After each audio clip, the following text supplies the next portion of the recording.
Audio Jungle. Good morning, आप सबका स्वागत है केमिस्ट्री विद कृष्णा अग्रवाल में।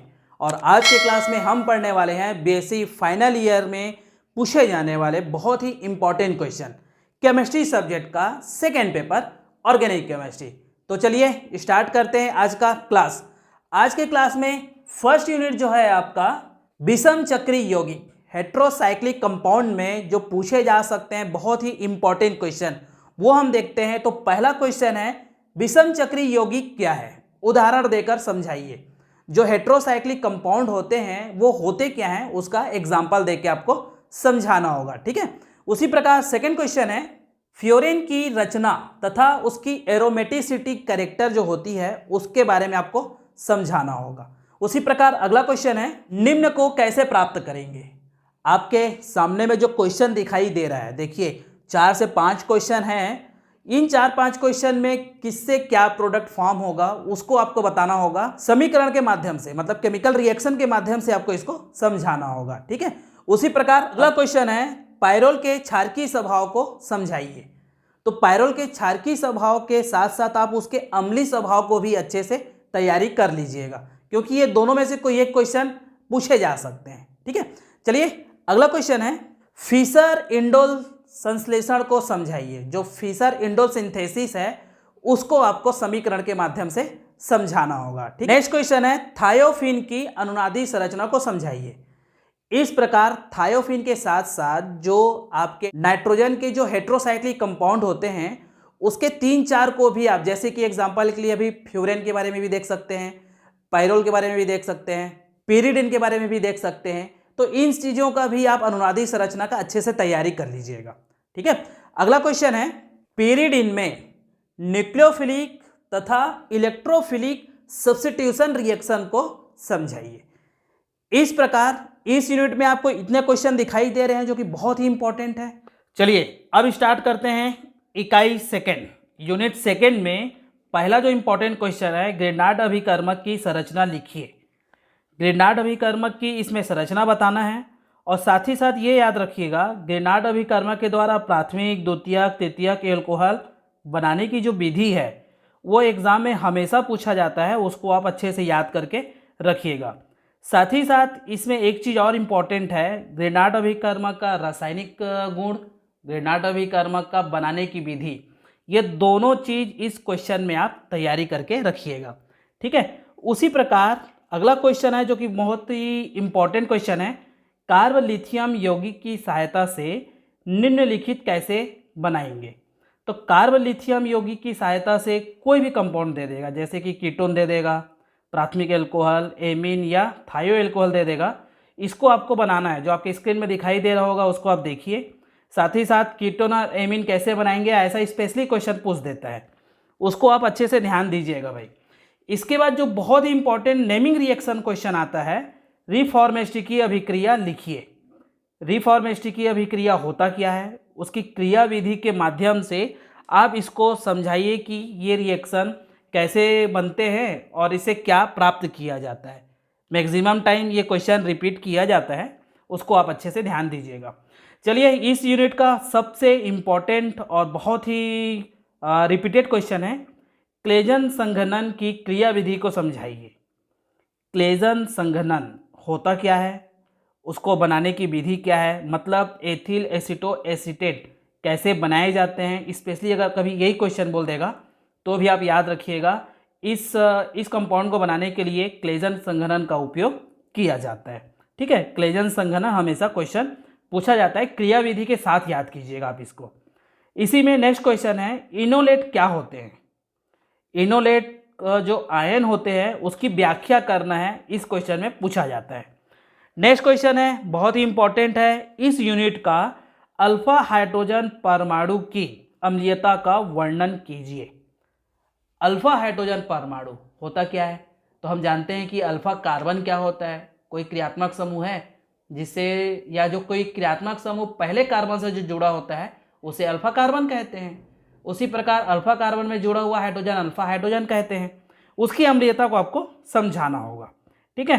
तो ये इस टाइप का एग्जांपल आप दे सकते हैं एल्कोहल का, कीटोन का, एल्डिहाइड का, बाकी आप देख लीजिएगा एग्जाम में पूछा ही जाता है। इसी से रिलेटेड अगला क्वेश्चन है जो बहुत ही इंपॉर्टेंट है, कीटो इनोल टाटोमेरिज्म को समझाइए। जो क्वेश्चन पूछा जाएगा, कीटो इनोल चलावयता को समझाइए उदाहरण के साथ। इस चीजों को आप अच्छे से ध्यान रखेंगे भाई। नेक्स्ट क्वेश्चन है, सक्रिय मेथिलीन यौगिक क्या है, उदाहरण देकर समझाना है।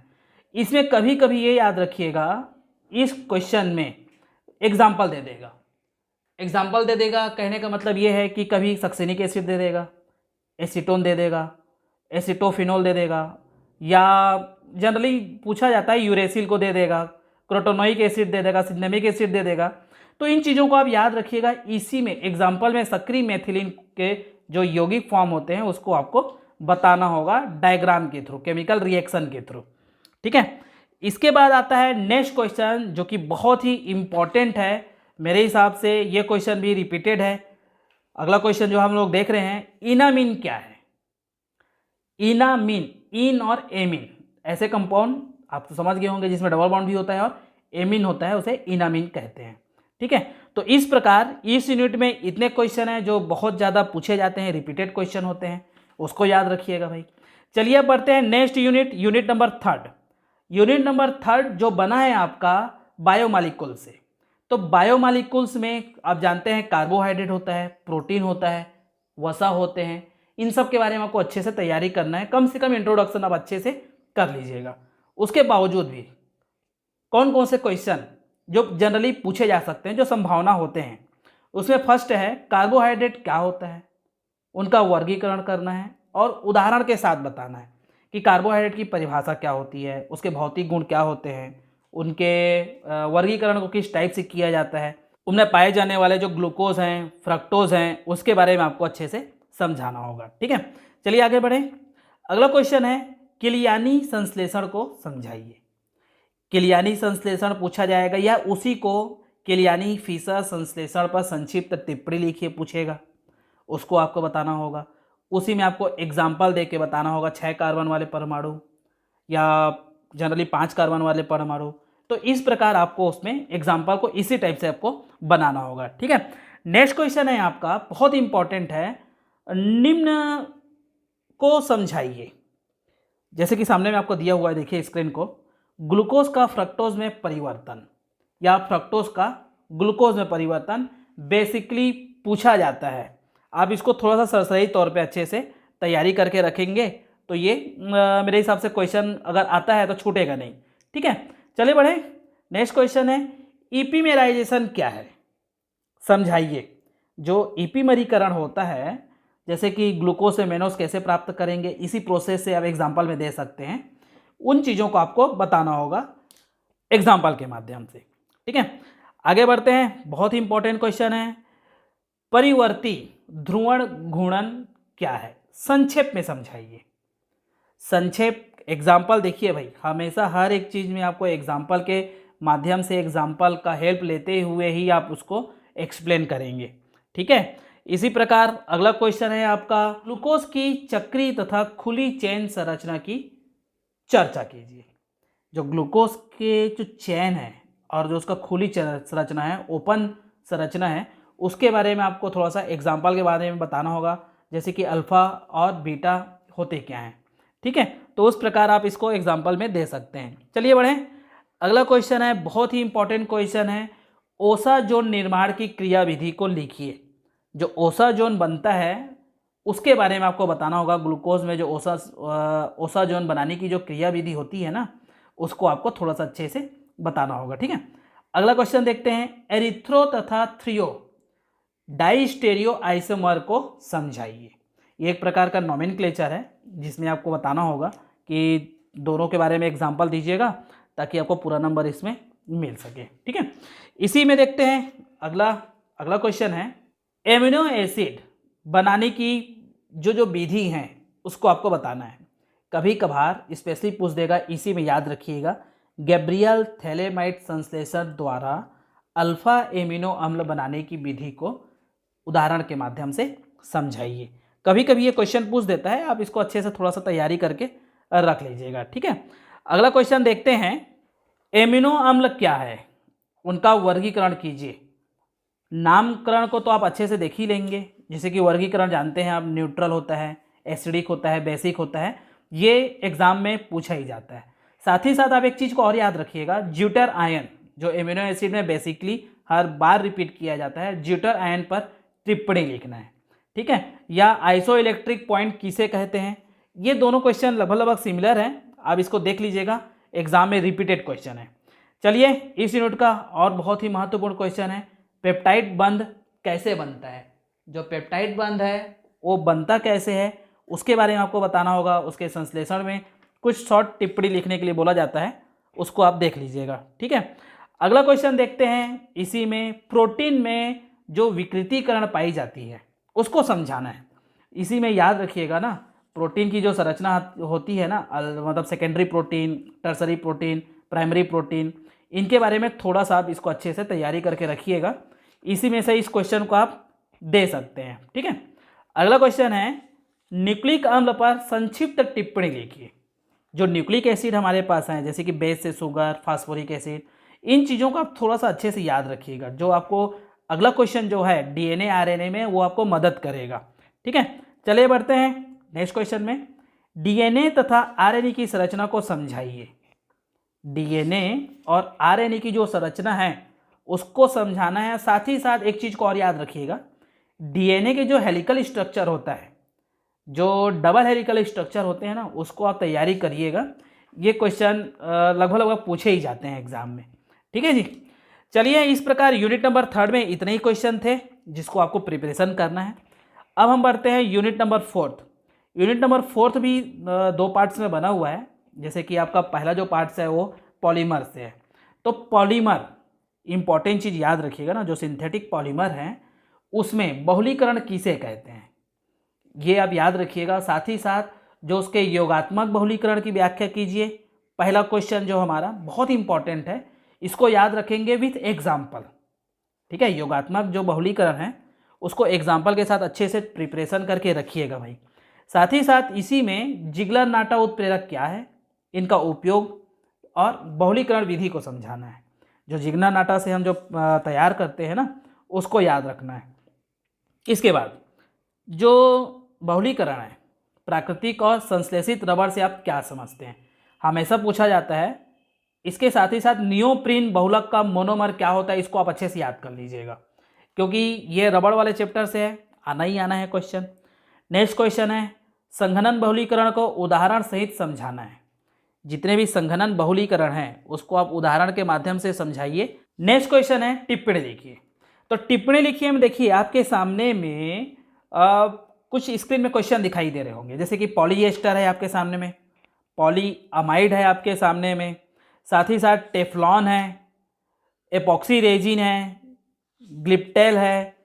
इस प्रकार ये जो दिखाई दे रहा है ना, जितने पॉलीमर्स है, उस पॉलीमर्स में टिप्पणी लिखिए में क्वेश्चन हमेशा पूछा जाता ही है, अच्छे से याद करके रखिएगा।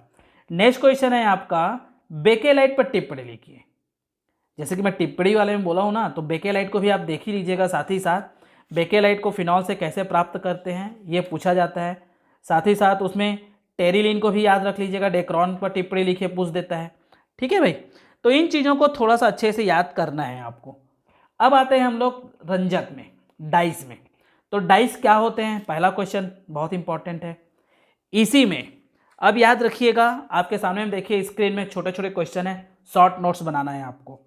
पहला दिया हुआ है क्रोमोफोर, क्रोमोफोर के बारे में आपको लिखना है कि क्रोमोफोर होता क्या है, ठीक है। उसी प्रकार सेकेंड दिया है मेथिल ऑरेंज, क्रिस्टल वायलेट क्या होता है, मेलेकाइट ग्रीन क्या है, कांगो रेड क्या है।